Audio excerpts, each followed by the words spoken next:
In this video, we will learn about the system of linear equation, how matrices and determinants are used to solve the system of linear equations.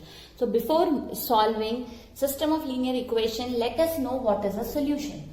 What is a solution? Given an equation, what we say, suppose I have an equation like this, what is the solution of x? What is the solution of this particular equation? What is the value of x which will satisfy this particular equation? That is the solution. So if I have equation of this type, I have only one variable. If I have equation of this type, I have two variables. So over there we say set of values of x and y which satisfies this equation is known as the solution. The same applies to three variables. So what is a solution?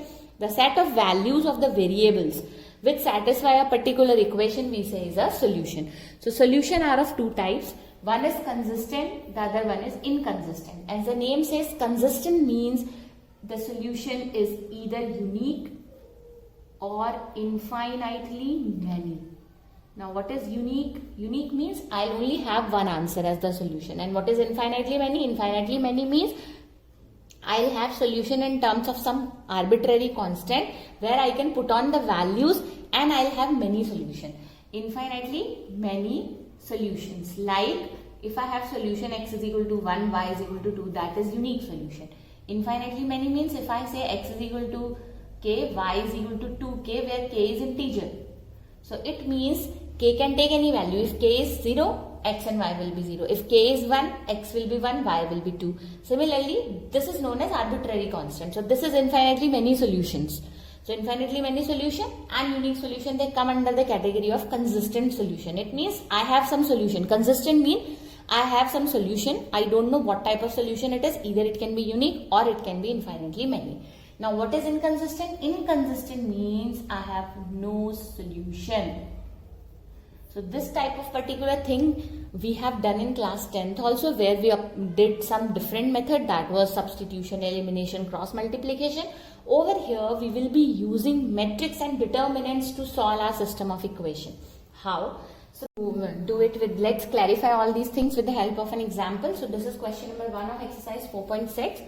So what it says, now we have two equations and two variables. So how do we solve? How do we solve it using matrix and determinant? So if we solve it by using matrix and determinant, we say we are doing it by matrix method. So we have only one method in our course according to CBSE, which is matrix method, only for these type of equations. So how do we solve? We write this matrix as 1, 2, 2, 3. I'll write variable coefficients of x in first column, coefficients of y in second column. If I have z also, I'll write it in the third column.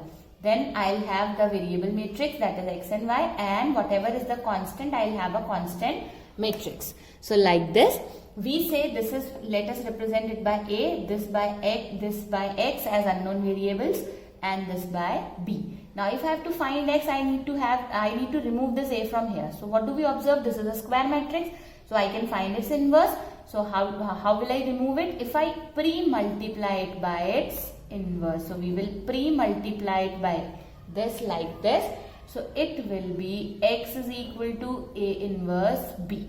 So to find this unknown matrix, what do I need? I need the inverse of matrix A. So let's see, can we find the inverse? Now how do we find the inverse? The same procedure that we have discussed before also.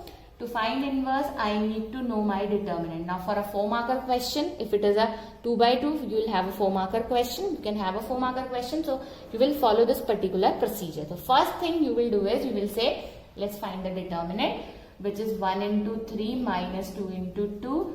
That is 3 minus 4, which is minus 1, non-zero. Hence A inverse exists. Now sometimes you have a 1-marker question which says, check the consistency of this particular equation. So what you will do is, how do we check the consistency? We will just find the determinant of A. If it is non-zero, we say it is consistent. It is consistent. If it is 0, we say it can be consistent or it can be inconsistent as well. So whenever the determinant is non-zero, we say the system of equation is consistent. Okay? Now let's move further. So what we will do, we will find the adjoint. To find adjoint, I need to have the cofactor. So I write a11, a12, a21 and a22. let's remember to put the minus sign at odd places. So we'll put it like this. Now let us cover for first. So for first it is 3. For the second, if I cover, it is 2. So minus is already there. For third, it is again 2. And for this, it is 1. So what is adjoint? The transpose of this. So I'll just write the transpose of this as, this will be 3 minus 2. 3 minus 2 and minus 2, 1. So we'll write it like this. So this will be my adjoint. Now, what is inverse? I'll write the formula of inverse. I'll say A inverse is adjoint A upon the determinant. So over here it is minus 1. So I can incorporate it inside. So it will be minus 3. Minus will be with all the terms. So 2, 2 and minus 1. So that is my A inverse. Now I have my A inverse. So what is my X? A inverse, which is minus 3, 2, 2 minus 1 multiplied with 2 and 3. So like this, I'll multiply, usual multiplication, this with this. So this will be minus 3 into 2, that is minus 6, plus 2 into 3, that is 6. Then 2 into 2 is 4, minus 3. So what am I getting? 0 and 1. Over here, what do I have? X and Y. So I can say my X is 0 and Y is equal to 1. So I am getting one value of X, one value of Y. So we have unique solution. Next, what we will learn, now we have, we said we have two types of solution, consistent and inconsistent. Consistent, we have seen how we get unique solution, but how do we get infinitely many solution and inconsistent solution? So we have, like suppose I have a system of equation Ax plus B which I write, and X is equal to A inverse into B. Now, what do we find first of all? The determinant. If determinant is non-zero, we say we have unique solution that we did just now. Now, what if the determinant is 0? If the determinant is 0, what do? I can have consistent solution or I can have inconsistent solution depending on what? Depending on my factor adjoint A into B. If my adjoint A into B is non-zero, we say inconsistent. Inconsistent means no solution. But if my adjoint A into B is 0, we say we have infinitely many solutions. These solutions we don't have to find. This is not in our CBSE course. But we just have to check the condition. Suppose we have a 4-marker question where the system of equations are given. The question says you check whether the given system of equation is consistent or inconsistent. In that case, if the determinant comes out to be 0, so we don't have to end up over there. We have to find adjoint A into B. If that particular thing is 0, we will say the system has infinitely many solutions, but we don't have to find those infinitely many solutions. Similarly, if adjoint A into B is non-zero, we say it is inconsistent. So we will discuss a question like this. Suppose I have a question like x plus 3y is equal to 5 and 2x plus 6y is equal to 8. Now what we will do? We will first of all write it in the form of matrix. Yes, you are right. We can write it like this. And this. Over here, this is Ax is equal to B. So I can directly write it as A x inverse B. Let me find the determinant. So what do we observe? 6 minus 6 is 0. So determinant is 0. It means I fall in the second category. So I can have infinitely many solution. I can have inconsistent solution. So it depends on what? So over here, if my determinant is 0, what I'll say? I'll find my adjoint A. So to find adjoint, what do I need? I need to find the cofactors. So I'll find cofactors A11, A12, A21, A22.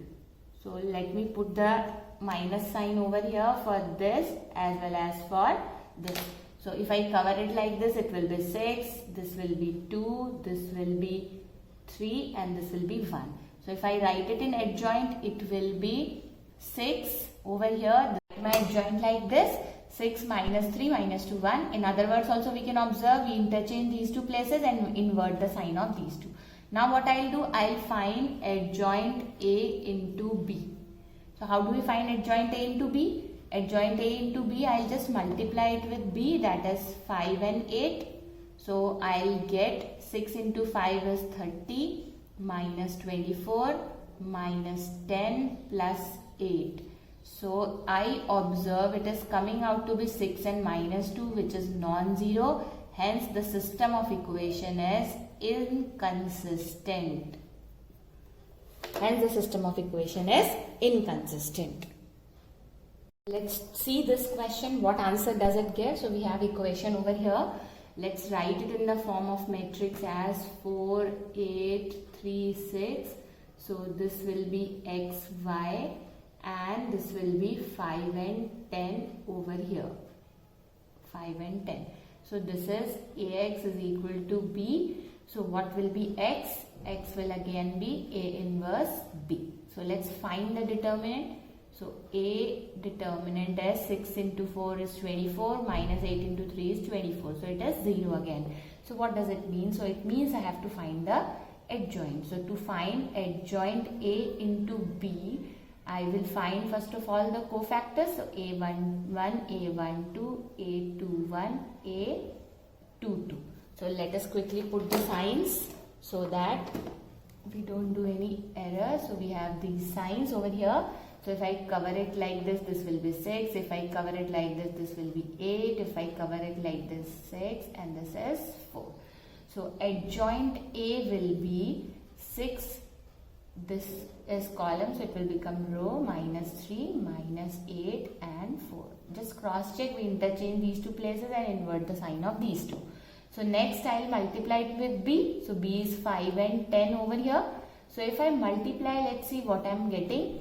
5 into 6 into 5 is 30 and this is minus 30. This is minus 40 plus 40. So what do we get? This is 0. So if adjoint A into B is 0, we have infinitely many solutions. The system is consistent and we have infinitely many solutions.